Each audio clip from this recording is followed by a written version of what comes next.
Where is he? I did not see him since. See where he is, who's with him, what he does. I did not send you. If you find him sad, say I'm dancing.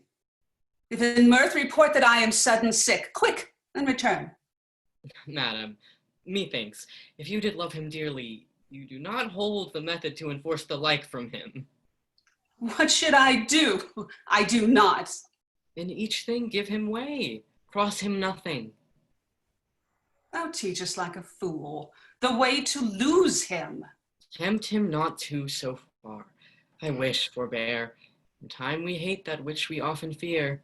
Oh, here comes Antony. I am sick and sullen. I am sorry to give breathing to my purpose. Oh, help me away, dear Charmian. I shall fall. Oh, it cannot be thus long. The sides of nature will not sustain it. Now, my dearest queen. Pray you, stand further from me. What's the matter? Well, I know by that same eye there's some good news. What says the married woman you may go? Would she have never given you leave to come? Let her not say 'tis I that keep you here. I have no power upon you. Hers you are. God's best know. Oh, never was there queen so mightily betrayed. Yet at the first I saw the treasons planted. Dear Pacha. Oh, why should I think you can be mine and true? Though you in swearing shake the throned gods, who have been false to Fulvia. Riotous madness, to be entangled with those mouth-made vows which break themselves in swearing. Most sweet queen. Nay, pray you seek no colour for your going, but bid farewell and go. When you sued staying, then was the time for words. No going then. Eternity was in our lips and eyes. Listen, our brows bent. None our parts so poor, but was a race of heaven.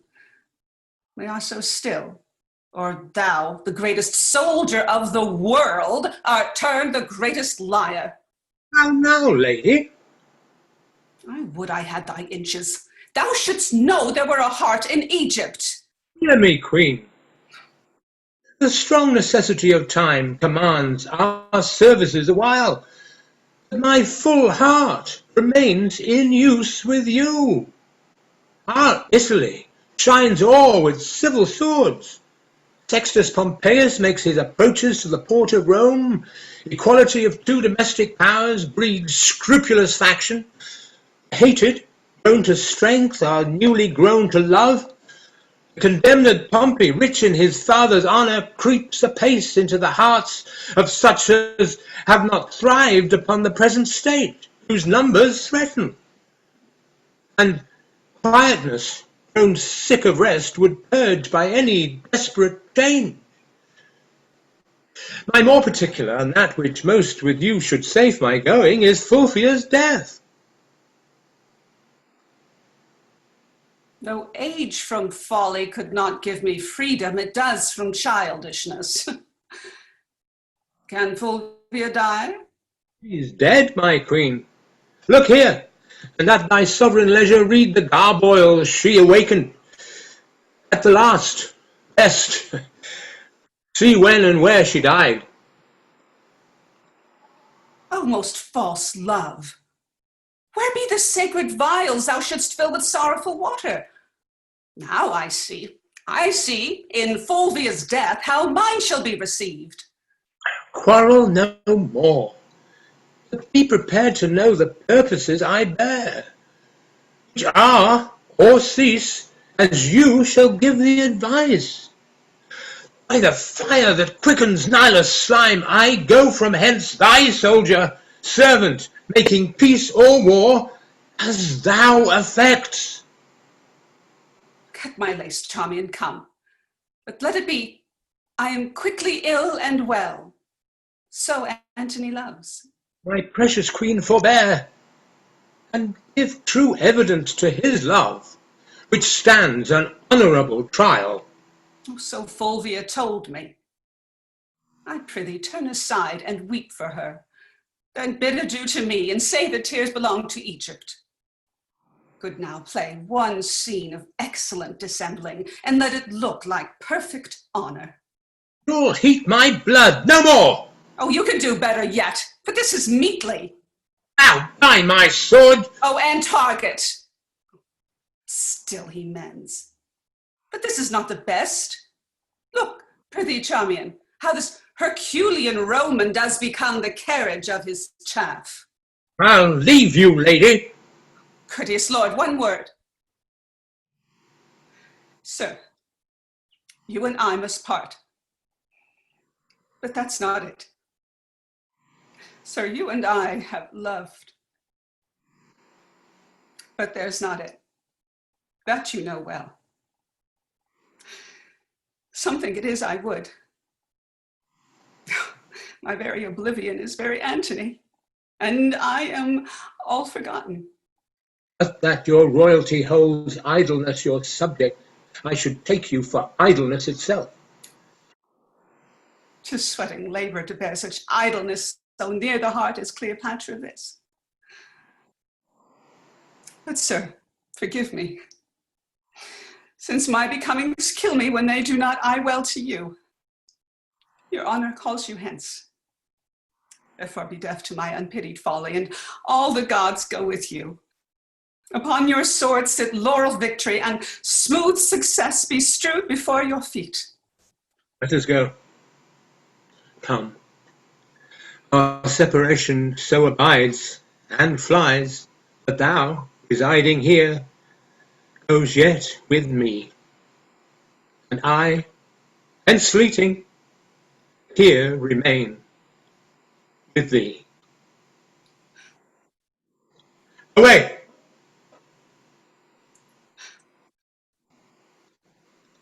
End of scene.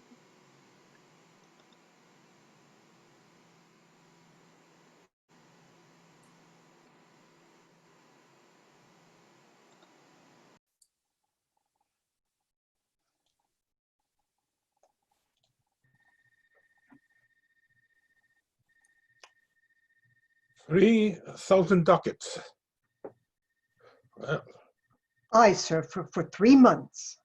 for 3 months. Well, For the which, as I told you, Antonio shall be bound.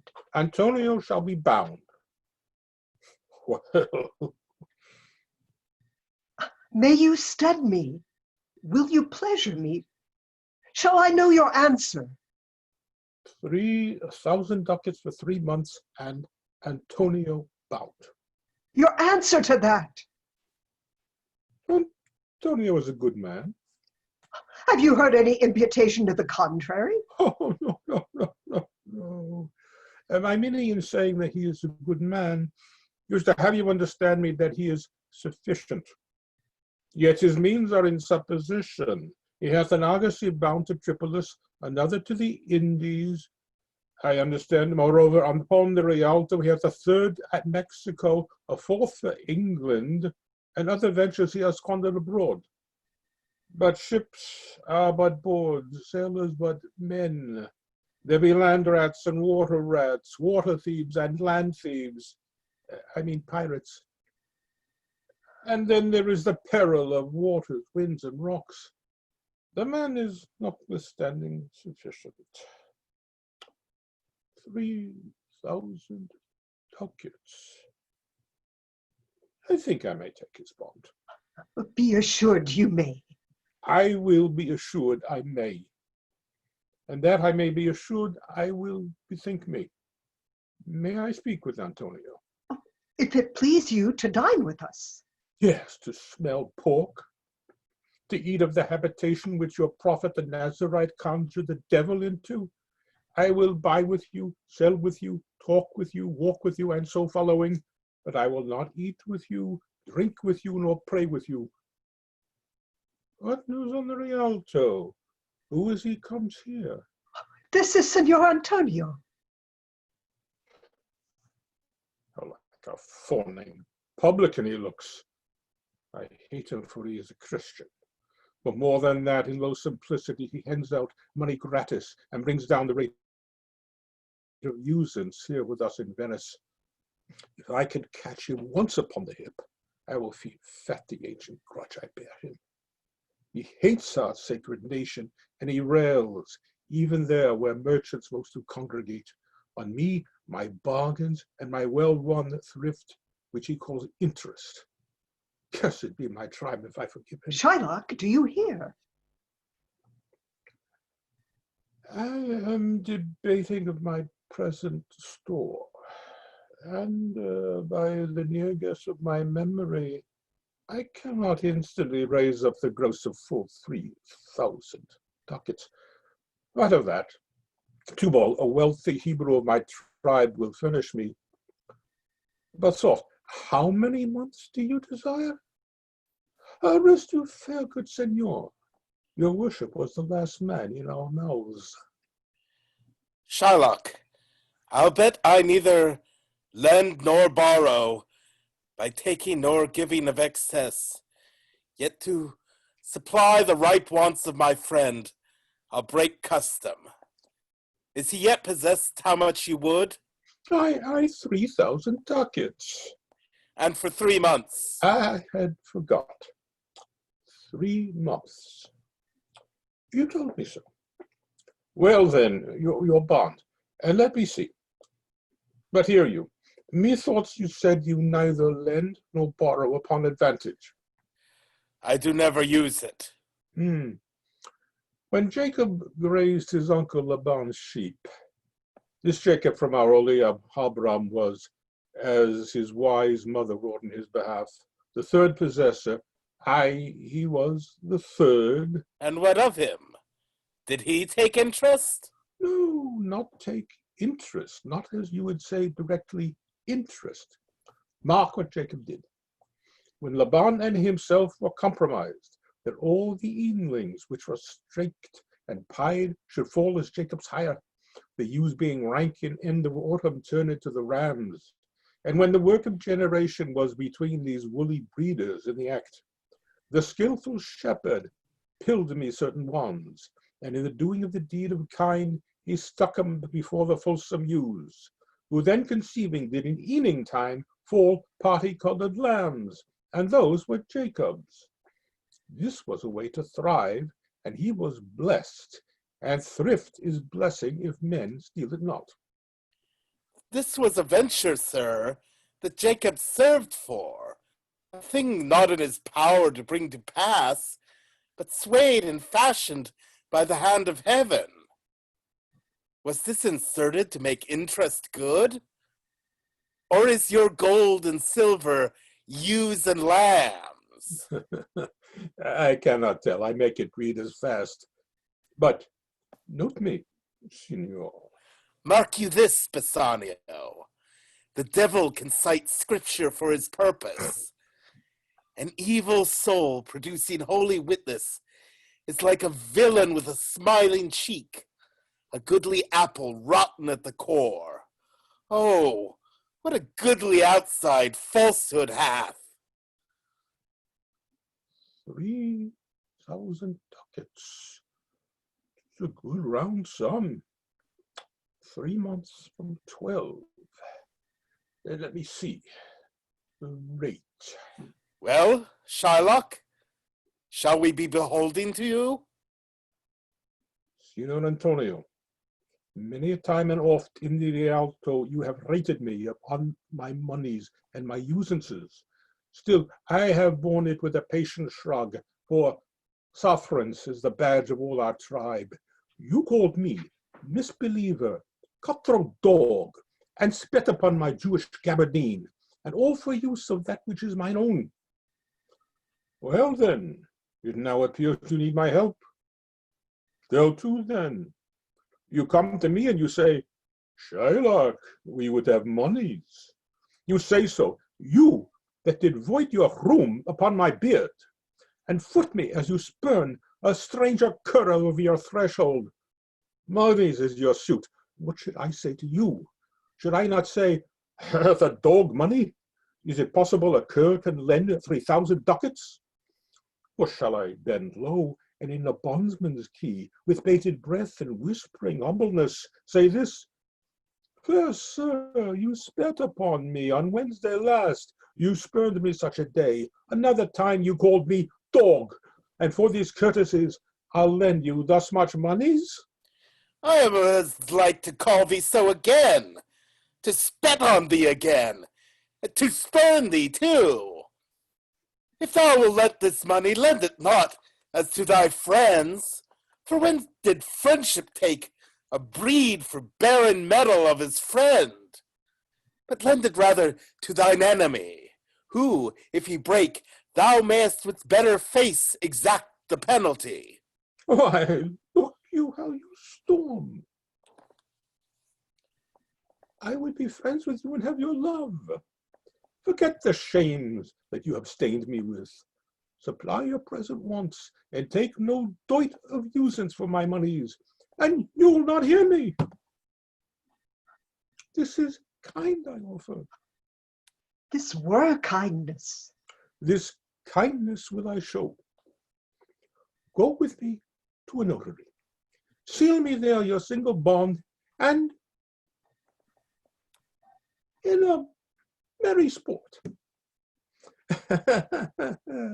If you not repay me on such a day, in such a place, such sum or sums as are expressed in the condition, let the forfeit be nominated for an equal pound of your fair flesh, to be cut off and taken in what part of your body pleaseth me. Content in faith, I'll seal to such a bond, and say there is much kindness in the Jew. You shall not seal to such a bond for me. I'd rather dwell in my necessity. I fear not, man. I will not forfeit it. Within these 2 months, that's a month before this bond expires, I do expect return of thrice 3 times the value of this bond. Oh, Father Abraham, what these Christians are, whose hard dealings teaches them suspect the thoughts of others. Pray you, tell me this. If he should break his day, what should I gain by the exaction of the forfeiture? A pound of man's flesh taking it from a man is not so estimable, profitable neither, as flesh of muttons, beefs, or goats. I say, to buy his favor I extend this friendship. If he will take it, so. If not, adieu. And for my love, I pray you wrong me not. Yes, Shylock, I will seal onto this bond. Then make me forthwith at the notary's. Give him direction for this merry bond, and I will go and purse the ducat straight. See to my house, left in the fearful guard of an unthrifty knave, and presently I'll be with you. Hie thee, gentle Jew. The Hebrew will turn Christian. He grows kind. I like not fair terms and a villain's mind. Come on. In this there can be no dismay.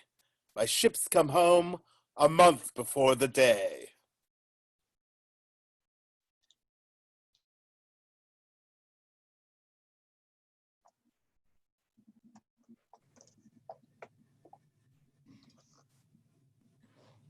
I pray thee, good Mercutio, let's retire.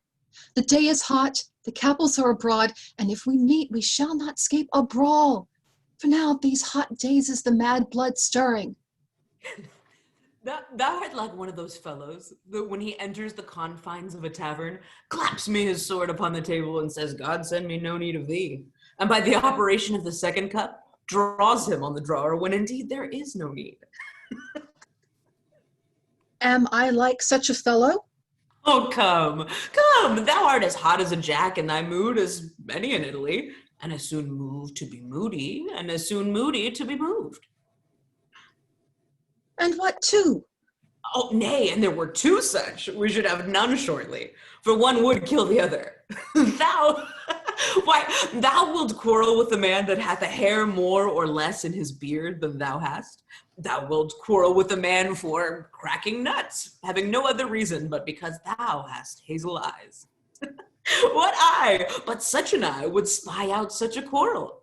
Thy head is as full of quarrels as an egg is full of meat, and yet thy head hath been beaten as an addle as an egg for quarreling. Thou hast quarreled with a man for coughing in the street because he hath wakened thy dog that lay asleep in the sun. Didst thou not fall out with a tailor for wearing his new doublet before Easter? And with another for tying his new shoes with old ribbon, and yet that will tutor me from quarreling. And I were so apt to quarrel as thou art. Any man should buy the fee simple of my life for an hour and a quarter. Oh, the fee simple. Oh, simple. By my head, here comes the Capulets. By my heel, I care not. Follow me close, for I will speak to them. Gentlemen, good evening. A word with one of you. Oh, and but one word with one of us? Couple it with something. Make it a word and a blow. You shall find me apt enough to that, sir, and you will give me occasion. Could you not take some occasion without giving? Mercutio, thou consortest with Romeo. Consort! What, dost thou make us minstrels? And thou make minstrels of us, look to hear nothing but discords. Here's my fiddlestick. Here's that shall make you dance. Zounds, consort. We talk here in the public of haunt of men, either withdrawn to some private place or reason coldly of your grievances, or else depart. Here all eyes gaze on us. Men's eyes were made to look, and let them gaze. I will not budge for no man's pleasure, I. Well, peace be with you. Sir, here comes my man. But I'll be hanged, sir, if he wear your livery. Marry, go before to the field, if he be your follower. Your worship may in that sense call him man. Romeo, the love I bear thee can afford no better term than this. Thou art a villain. Tybalt, the reason that I have to love thee doth much excuse the appertaining rage to such a greeting. Villain am I none, therefore farewell, I see thou knowest me not. Boy, this shall not excuse the injuries that thou hast done me. Therefore turn and draw. Protest, I never injured thee, but love thee better than thou canst devise, till thou shalt know the reason of my love. And so, good Capulets, which name I tender as dearly as mine own, be satisfied? Calm, dishonorable, vile submission. Alla staccato carries it away. Tybalt, you rat catcher, will you walk? What wouldst thou have with me?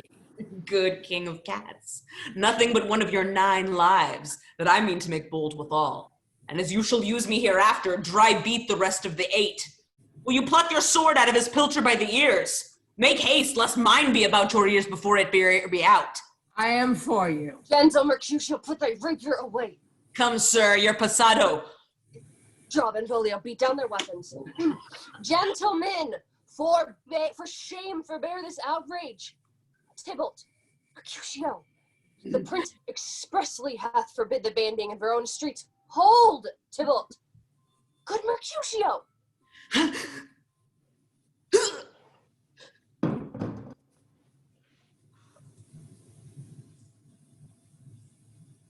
hurt. A plague on both houses. I'm sped. Is he gone and hath nothing? What, art thou hurt? I, a scratch. Mary, 'tis enough. Where's my page? Go, villain, fetch a surgeon. Courage, man, this hurt cannot be much. No, 'tis not as deep as a well, nor so wide as a church door, but 'tis enough, 'twill serve. Ask for me tomorrow, and you shall find me a grave man. I'm peppered, I warrant, for this world. The plague on both your houses. Thou, a dog, a rat, a mouse, a cat to scratch a man to death, a braggart, a rogue, a villain that fights by the book of arithmetic. Why the devil came you between us? I was hurt under your arm. thought all for the best. Help me into some house, Benvolio, or I shall faint. A plague on both your houses. They've made worms meat of me. I have it, and soundly too. Your houses. This gentleman, the prince's near ally, my very friend, hath got this mortal hurt in my behalf. My reputation stained with Tybalt slander. Tybalt! That an hour hath been my cousin. Oh, sweet Juliet, thy beauty hath made me effeminate, and in my temper soften valor's steel. Oh, Romeo. Romeo, brave Mercutio is dead. That gallant spirit hath aspired the clouds, which too untimely here did score the earth. This day's lack fade on more days doth depend. This but begins the woe, others must end. Here comes the furious Tybalt back again. Live in triumph and Mercutio slain. Would heaven, respective lenity, and fire-eyed fury be my conduct now. Now, Tybalt, take the villain back again that thou late gavest me. For Mercutio's soul is but a little way above our heads, staying for thine, to keep him company. Either thou or I, or both must go with him. Thou wretched boy, that consort him here, shalt with him hence. This shall determine that.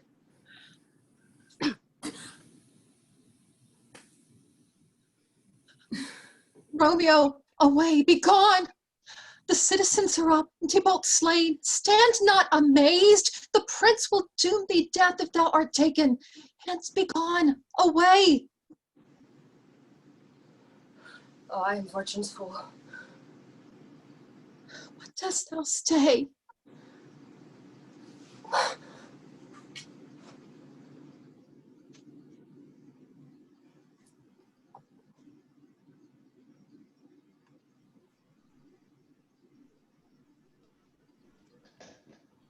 Give me some music. Now, good morrow, friends. Now, good Cesario, but that piece of song, that old and antique song we heard last night, methought it did relieve my passion much, more than light airs and recollected terms of the most brisk and giddy-paced times. Come, but one verse. Here's some vision, lordship, sing it. Who was it? Jester, my lord. A fool, lady's father to light in. He is about the house.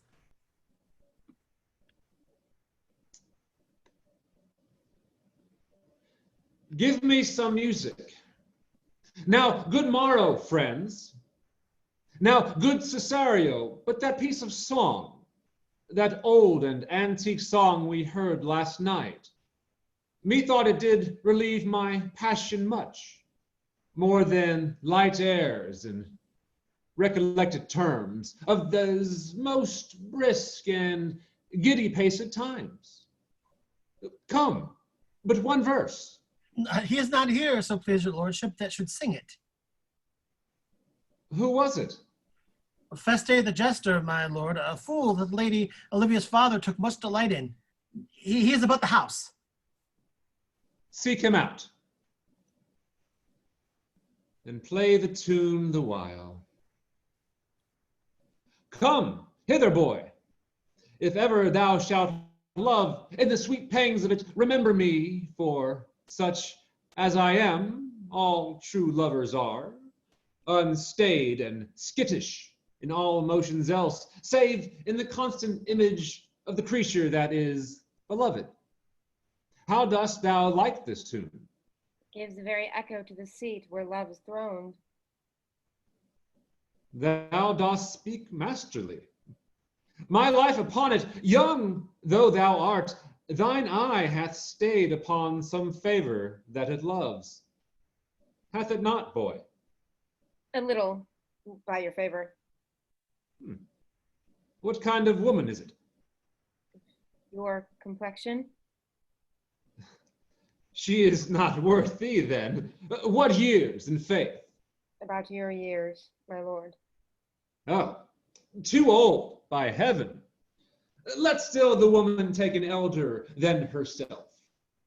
So wears she to him, so sways she level in her husband's hearts. For, boy, however we do praise ourselves, our fancies are more giddy and unfirm, more longing, wavering, sooner lost and worn than women's are. I think it well, my lord.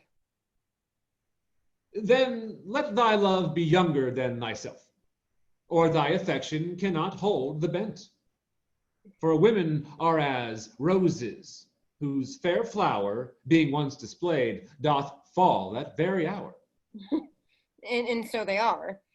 Alas, that they are so. To die even when they to perfection grow.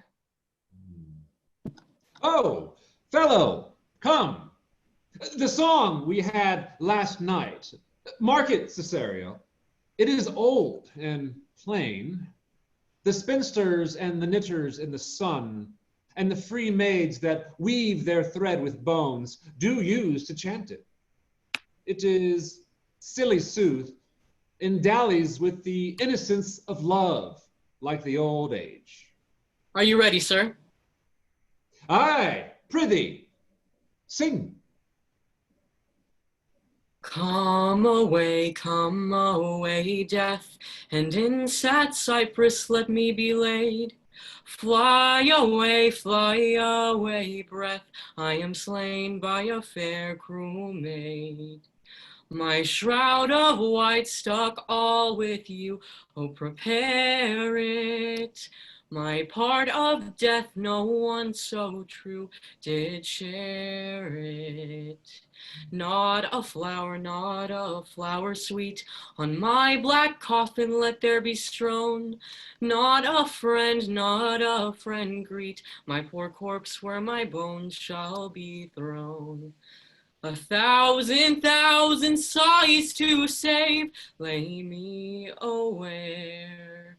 Sad true lover, never find my grave to weep there.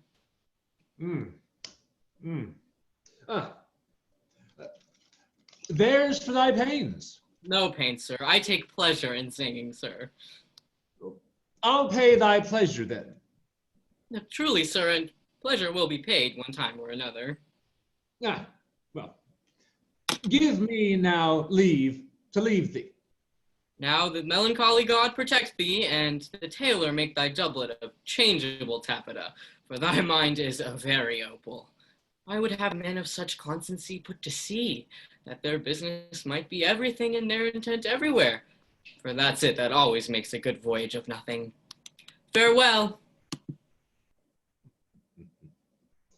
Let all the rest give place. Once more, Cesario, get thee to yon same sovereign cruelty. Tell her my love, more noble than the world, prizes not quantity of dirty lands. The parts that fortune hath bestowed upon her, tell her I hold as goodly as fortune. But 'tis that miracle and queen of gems that nature pranks her in attracts my soul. But if she cannot love you, sir. I cannot be so answered. But you must.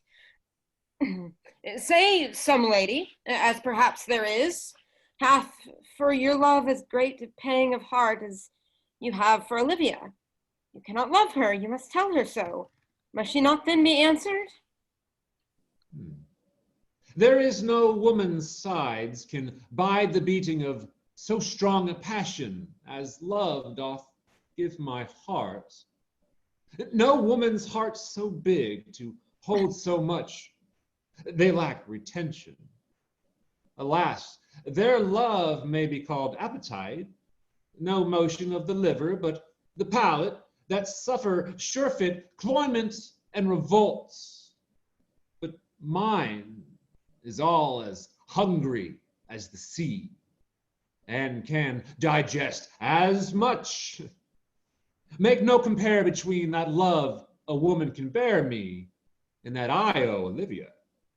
Aye, but I know. What dost thou know? Too well what women to men may owe, and faith they are as true of heart as we. My father had a daughter loved a man, as it might be perhaps, were I a woman, I should your lordship. And what's her history? A blank, my lord. She never told her love, but let concealment, like a worm in the bud, feed on her damnous cheek. She pined and fought, and with a green and yellow melancholy, she sat like Patience on a monument, smiling at grief. Was not this love indeed? We men may say more, swear more, but indeed our shows are more than will, for still we prove much in our vows, but little in our love. But died thy sister of her love, my boy? I am all the daughters of my father's house, and all the brothers too, and yet I know not. Sure, shall I to this lady? Aye, that's the theme. To her in haste, give her this jewel. Say, my love can give no place, bid no deny.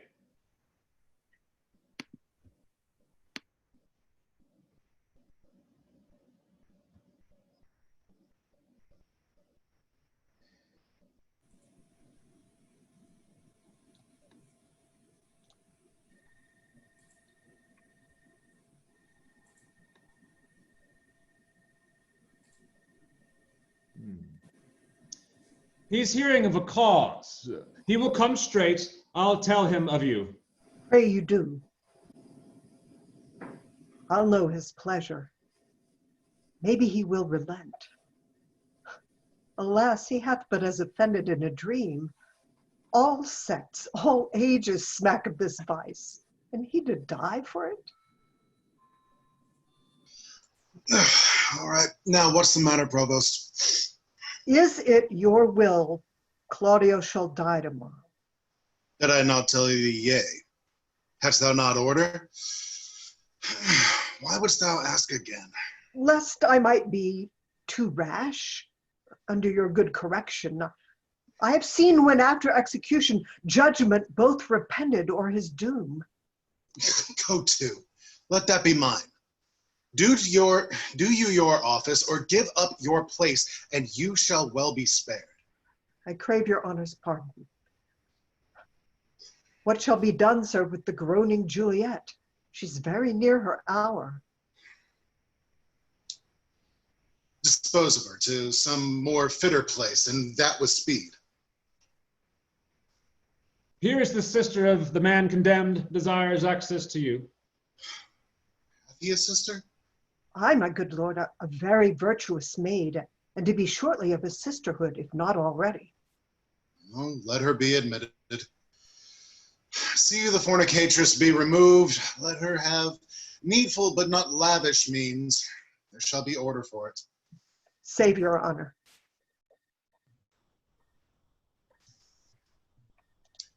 Stay a little while. You're welcome. What's your will? I am a willful suitor to your honor. Please, but your honor, hear me. Well, what's your suit? There is a vice that most I do abhor, and most desire should meet the blow of justice, for which I would not plead, but that I must, for which I must not plead, but that I am at war twixt what will and will not. Well, the matter? I have a brother, is condemned to die, I do beseech you, let it be his fault and not my brother. Heaven give thee moving. Condemn the fault and not the actor of it. Why, every fault's condemned ere it be done.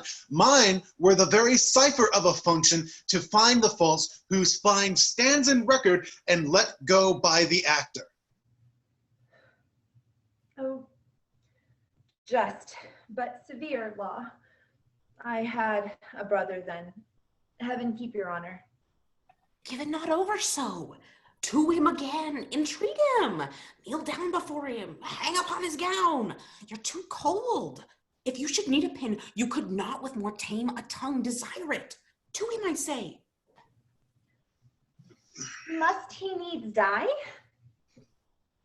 Maiden, no remedy. Yes, I do think that you might pardon him, and neither heaven nor man grieve at the mercy. I will not do it. But can you, if you would? Look what I will not. That I cannot do. But might you do it and do the world no wrong? If so, your heart were touched with that remorse as mine is to him. He's sentenced. 'Tis too late. You are too cold. Too late? Wait, no. I that do speak a word may call it back again. Well, believe this. No ceremony that to great ones longs, not the king's crown, nor the deputed sword, the marshal's truncheon, nor the judge's robe, become them with one half so good a grace as mercy does. If you had been as you, and you as he, you would have slipped like him, but he, like you, would not have been so stern. Pray you be gone. I would to heaven I had your potency, and you were Isabel. Should it then be thus? No, I would tell what 'twere to be a judge and what a prisoner. Aye, touch him, there's the vein. Your brother is a forfeit of the law. And you waste but your words. Why, all the souls that were forfeit once, and he that might the vantage best have took found out the remedy. How would you be if he, who is the top of judgment, should but judge you as you are? Oh, think on that, and mercy will then breathe within your lips like man new made. Be you content, fair maid. It is the law, not I, condemn your brother. Were he my kinsman, brother, or my son? It should be thus with him. He must die tomorrow. Tomorrow? That suddenness, spare him. He's not prepared for death. Even for our kitchens, we kill the fowl of season. Shall we serve heaven with less respect than we do minister to our gross selves? Good, my lord, bethink you. Who is it hath died for this offense? There's many have committed it. Aye, well said.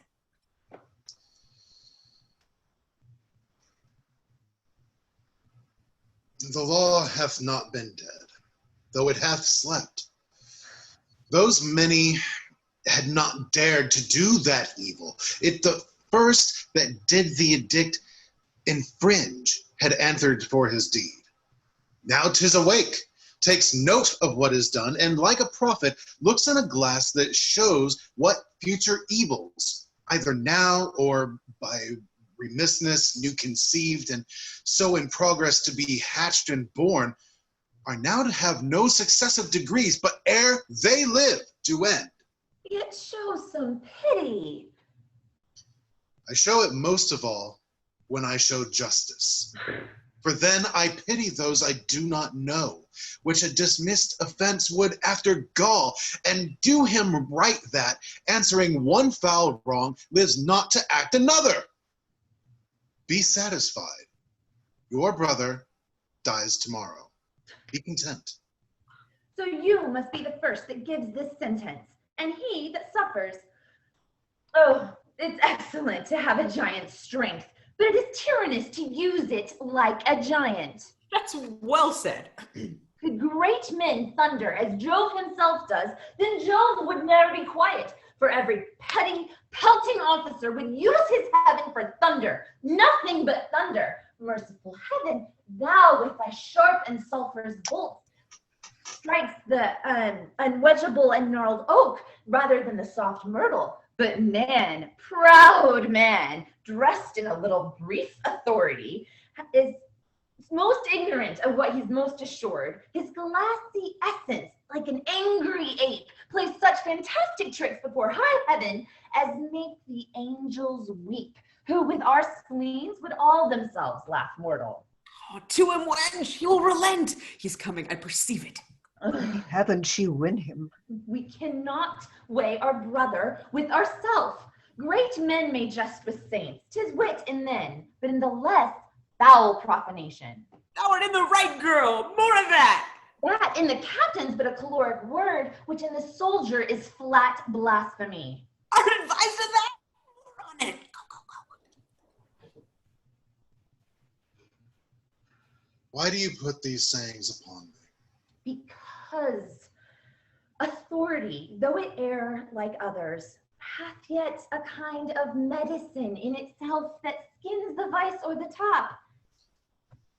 Go to your bosom, knock there, and ask your heart what it doth know that's like my brother's fault. If it confess a natural guiltiness such as is his, let it not sound a thought upon your tongue against my brother's life. She speaks to such sense that my sense breeds with it. Very well.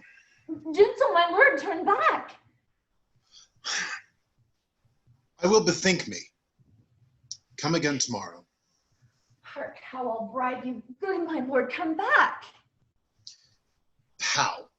Bribe me? Aye, with such gifts that heaven shall share with you. Marred all else. Not with fun sipples of tested gold or stones whose rate are either rich or poor as fancy values them, but with true prayers that shall be up at heaven and enter there ere sunrise.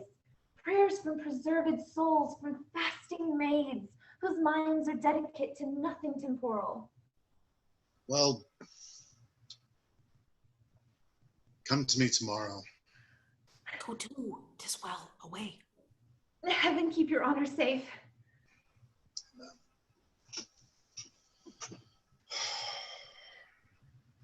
I am that way going to temptation where prayers cross.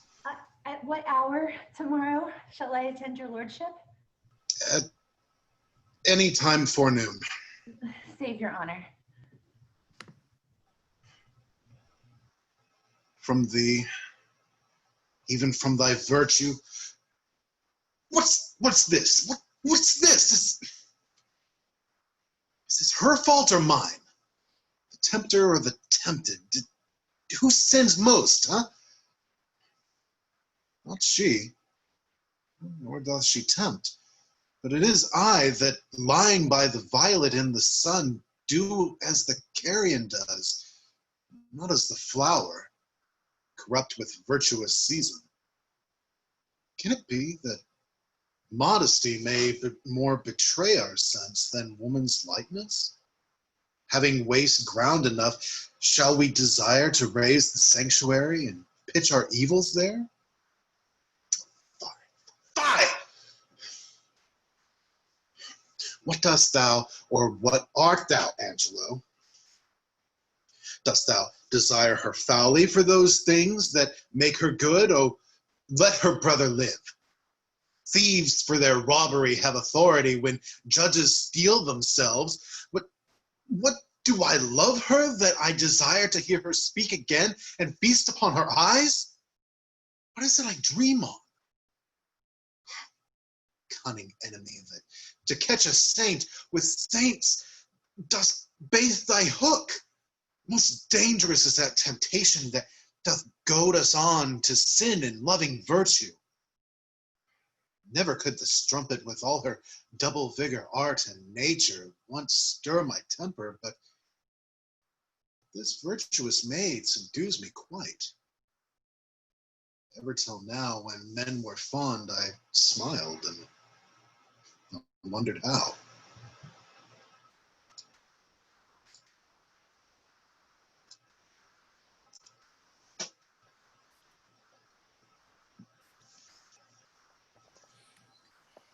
Come, Friar Francis, be brief, only to the plain form of marriage, and you shall recount their particular duties afterwards. You come hither, my lord, to marry this lady? No. To be married to her. Friar, you come to marry her. Lady, you come hither to be married to this count? I do. If either of you know any inward impediment why you should not be conjoined, I charge you on your souls to utter it. Know you any, hero? None, my lord. Know you any, count? I dare make his answer, none. What men dare do, what men may do, what men daily do, not knowing what they do. How now, interjections? Why then some be of laughing, as ha ha he. Stand by, friar. Father, by your leave, will you with free and unconstrained soul give me to this maid your daughter? As freely, son, as God did give her me. And what should I have to give you back, whose worth may counterpoise this rich and most precious gift? Nothing, unless you render her again. Sweet prince, you learn me noble thankfulness. There, Leonardo, take her back again. Give not this rotten orange to your friend. She's but a sign and semblance of her honor. Behold, how like a maiden she blushes here. Oh, what authority and show of truth can cunning sin cover itself withal? Comes not that blood as modest evidence to witness simple virtue? Would you not swear, all you that see her, that she were made by these exterior shows? But she is none. He knows the heat of a luxurious bed. Her blush is guiltiness, not modesty. What do you mean, my lord? Not to knit my soul to an approved and wanted. Dear my lord, if you in your own proof have vanquished her the resistance of her youth and made defeat of her virginity. I know what you would say. If I've known her, you will say she did embrace me as a husband in no extenuate and forehand sin. No, Leonardo, I never tempted her with word too large, but as a brother to his sister showed bashful sincerity and comely love. Deemed I ever otherwise to you? Get out on me! Seeming! I will write against it. You seem to me as Diane in her orb, as chaste as the bud, ere it be blown. But you are as intemperate in your blood than Venus, or those pampered animals that rage in savage sensuality. Is my lord well that he doth speak so wide? Sweet prince, why speak not you? What should I speak? I stand dishonored that have gone about to link my dear friend to a common tale. Are these things spoken, or do I but dream? Sir, they are spoken, and these things are true. This looks not like a nuptial. True. Oh God. Leonardo, stand I here? Is this the prince? Is this the prince's brother? Is this face hero's? Are our eyes our own? Oh, this is so, but what of this, my lord? Let me but move one question to your daughter, and by that fatherly and kindly power that you have in her, bid her answer truly. I charge thee, do so as thou art my child. God defend me, how am I beset? What kind of catechizing calls you this? To make you answer truly to your name. Is it not Hero? Who can blot that name without any just reproach? Marry, that can Hero. Hero itself can blot out Hero's virtue. What man was he that talked with you yesternight out your window betwixt 12 and 1? Now, if you are a maid, answer to this. I talked with no man at that hour, my lord. Why then you are no maiden. Leonardo, I am sorry you must hear. Upon mine honour, myself, my brother, and this grieved count did see her, hear her, at that hour last night, talk with a ruffian at her chamber window, who hath indeed, most like a liberal villain, confessed the vile encounters they have had 1,000 times in secret. Fie, fie, they are not to be named, my lord, not to be spoke of. There is not chastity enough in language without offense to utter them. Thus, pretty lady, I am sorry for thy much misgovernment. Oh, hero, what a hero hadst thou been if half thy outward graces had been placed about thy thoughts and counsels of thy heart. Fare thee well, most foul, most fair. Farewell, thou pure impiety and impious purity. For thee, I'll lock up all the gates of love, and on my eyelids shall conjecture hang, to turn all beauty into thoughts of harm, and never shall it be more gracious. Hath no man's dagger here a point for me? Why, Hannah, cousin, wherefore sink you down? Come, let us go. These things come best to light smother her spirits up. How doth the lady? Dead, I think. Help! Uncle! Oh, hero! Why, hero! Uncle! Signor Benedict, friar! Oh, Fate, take not away thy heavy hand. Death is the fairest cover for her shame that may be wished for. How now, cousin hero? Have comfort, lady. Dost thou look up? Yea, wherefore should she not? Wherefore? Why doth not every earthly thing cry shame upon her? Could she here deny the story that is printed in her blood? Do not live, hero, do not ope thine eyes, for did I think thou wouldst not quickly die, thought I thy spirits were stronger than thy shames, thyself would on the rearward of reproaches strike at thy life. Grieved I had but one, chid I for that at frugal nature's frame? Oh, one too much by thee, why had I one? Why wast thou ever lovely in my eyes? Why had I not with charitable hand took up a beggar's issue at my gates, who smirched it thus, and mired with infamy? I might have said, no part of it is mine. This shame derives itself from unknown loins. But mine, and mine I loved, and mine I praised, and mine that I was proud on, and mine so much that I myself was to myself not mine, valuing of her. Why she is falling into a pit of ink, and the wide sea hath drops too few to wash her clean again, and salt too little, which may season give to her foul tainted flesh. Sir, be patient. For my part, I am so attired in wonder, I know not what to say. Oh, on my soul, my cousin is belied. Lady, were you her bedfellow last night? No, truly not. Although until last night I have this 12-month been her bedfellow. Confirmed. Oh, that is stronger maid which was before barred up with ribs of iron. But the two princes lie, and Claudio lie, who loved her so that, speaking of her foulness, washed it with tears. Hence from her, let her die. Hear me a little, for I have only silent been so long, and given way into this course of fortune by noting of the lady. I have marked 1,000 blushing apparitions to start into her face. 1,000 innocent shames and angel whiteness beat away those blushes, and in her eye there have appeared a fire to burn the errors that these princes hold against her maiden truth. Call me a fool.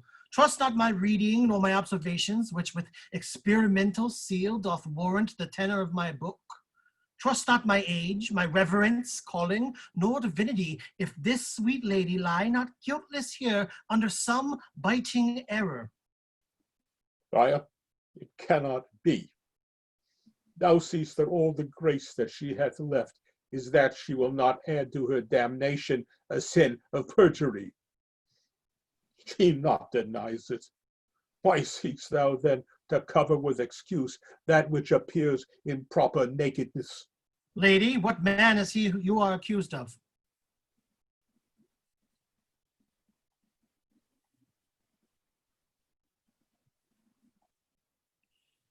They know that do accuse me. I know none. If I know more of any man alive than that which maiden modesty do warrant, let all my sins lack mercy. O my father, prove you that any man with me converse at hours unmeet, or that I yesternight maintained the change of words with any creature, refuse me, hate me, torture me to death. There is some strange misprison in the princes. Two of them have the very bent of honor, and if their wisdoms be misled in this, the practice of it lives in John the Bastard, whose spirits toil in frame of villainies. I know not. If they speak but truth of her, these hands shall tear her. If they wrong her honor, the proudest of them shall well hear of it. Time hath not yet so dried this blood of mine, nor age so ate up my invention, nor fortune made such havoc of my means, nor my bad life reft me so much of friends. But they shall find, awaked in such a kind, both strength of limb and policy of mind, ability in means, and choice of friends to quit me of them truly. Pause a while and let my counsel sway you in this case. Your daughter here the prince is left for dead. Let her a while be secretly kept in and published that it is she indeed, and dead indeed. Maintain a mourning ostentation, and on your family's old monument hang mournful epitaphs, and do all rites that appertain unto a burial. What shall become of this? What will this do? Mary, this well carried shall on her behalf change slander to remorse. That is some good, but not for that dream I on this strange course, but on this travail look for greater birth. She, dying, as it must be so maintained, upon the instant that she was accused, shall be lamented, pitied, excused of every hearer. For it is so falls out that when we prize not the worth whiles we enjoy it, but being lacked and lost, why then we rack the value then when we find the virtue that possession would not show us whiles it was ours. So will it fare with Claudio? When he shall hear she died upon his words, the idea of her life shall sweetly creep into his study of imagination, and every lovely organ of her life shall come apparelled in more precious habit, more moving, delicate, and full of life into the eye and prospect of his soul than when she lived indeed. Then shall he mourn if ever love had interest in his liver, and wish he had not so accused her, no, though he thought his accusation true. Let this be so, and doubt not but success will fashion the event in better shape than I can lay it down in likelihood. But if all aim but this be levelled false, the supposition of the lady's death will quench the wonder of her infamy. And if it sort not well, you may conceal her as best befits her wounded reputation in some reclusive and religious life out of all eyes, tongues, minds, and injuries. Signor Leonato, let the friar advise you. And though you know my inwardness and love is very much unto the prince and Claudio, yet by mine honor, I will deal in this as secretly and justly as your soul should with your body. Being that I flow in grief, the smallest twine may lead me. 'Tis well consented. Presently away, for two strange sores, strangely they strain the cure. Come, lady, die to live. This wedding day perhaps is but prolonged. Have patience and endure.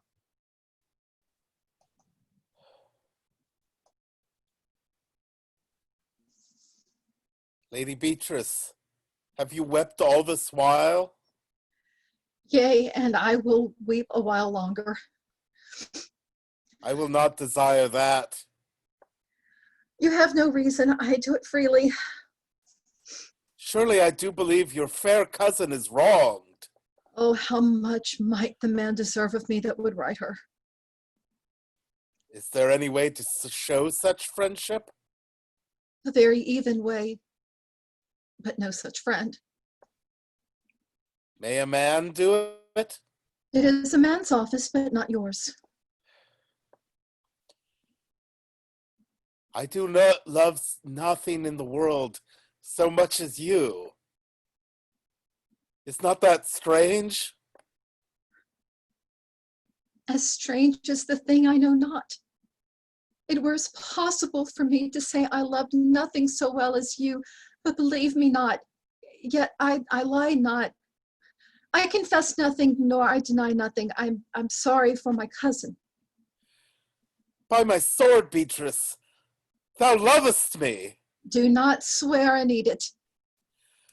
I will swear by it that you love me, and I will make him eat it that says I love not you. Will you not eat your word? With no sauce that can be devised to it. I protest, I love thee.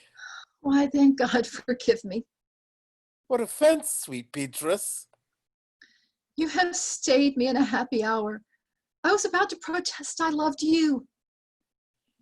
And do it with all thy heart. I love you with so much of my heart that none is left to protest. Come, bid me do anything for thee. Kill Claudio. Not for the whole wide world. You kill me to deny it. Farewell. Tarry, sweet Beatrice. I am gone. I am here. There is no love in you. Nay, I pray you let me go. Beatrice. In faith, I will go. We'll be friends first. You dare easier be friends with me than fight with mine enemy. Is Claudio thine enemy? Is he not approved in the height of villain that hath slandered, scorned, dishonored my kinswoman? Oh, that I were a man, would bear in her hand until they come to take hands, and then with public accusation, uncovered slander, unmitigated rancor. Oh, God, that I were a man, I would eat his heart in the marketplace. Hear me, Beatrice. Talk with a man out of a window, a proper saying.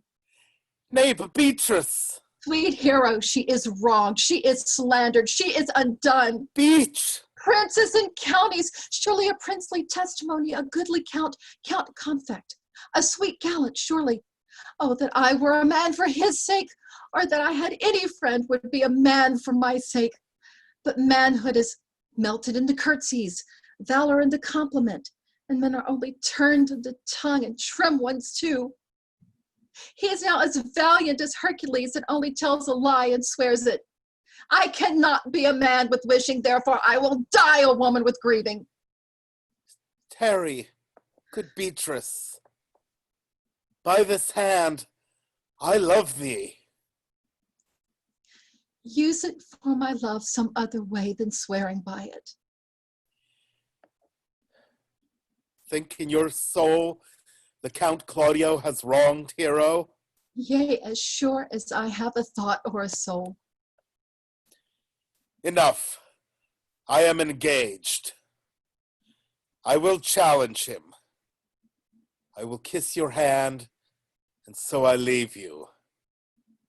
By this hand, Claudio shall render me a dear account. As you hear of me, so think of me. Go comfort your cousin. I must say she is dead, and so farewell.